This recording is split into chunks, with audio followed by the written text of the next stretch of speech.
A single abstract, not a study, not a trial, just an abstract, may be the reason millions of people abandon one of the most researched health strategies of the last decade.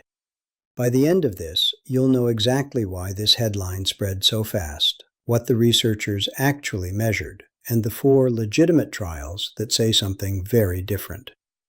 Quick question before we go further. If a study is based entirely on one person remembering what they ate, how seriously should we take its conclusion? Headline said, "Intermittent fasting doubles heart risk."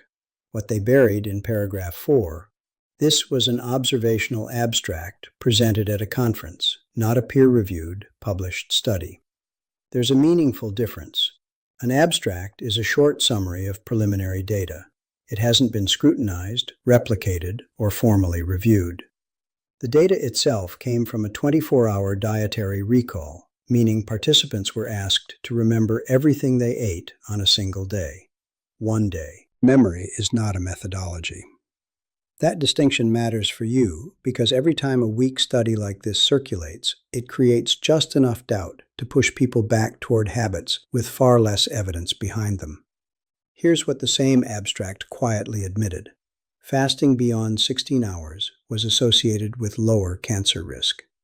The researchers found both results in the same data, but only one made the headline. That asymmetry is not an accident. The tobacco industry pioneered this exact tactic in the 1950s. Fund research designed not to prove harm, but to manufacture enough uncertainty that consumers hesitate. Doubt is a product, and someone is selling it. The takeaway: when a finding gets enormous media coverage, but its own data contains contradictory results, look at who funded it and what question they actually asked. If you've made it this far, you already think more critically about nutrition research than most people. Hit subscribe. The next section is where it gets interesting, because the evidence on the other side of this debate is significantly more rigorous.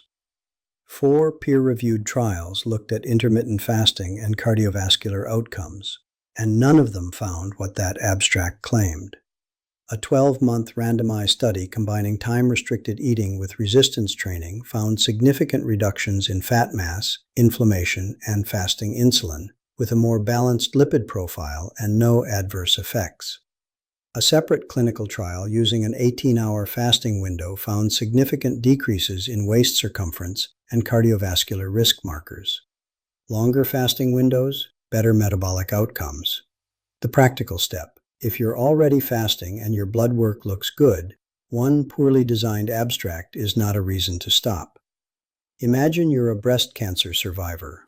Your oncologist suggests an 8-week dietary intervention. Researchers chose a 16-8 fasting protocol, 16 hours fasted, 8-hour eating window. And at the end of 8 weeks, participants showed significant decreases in visceral fat and cardiovascular risk.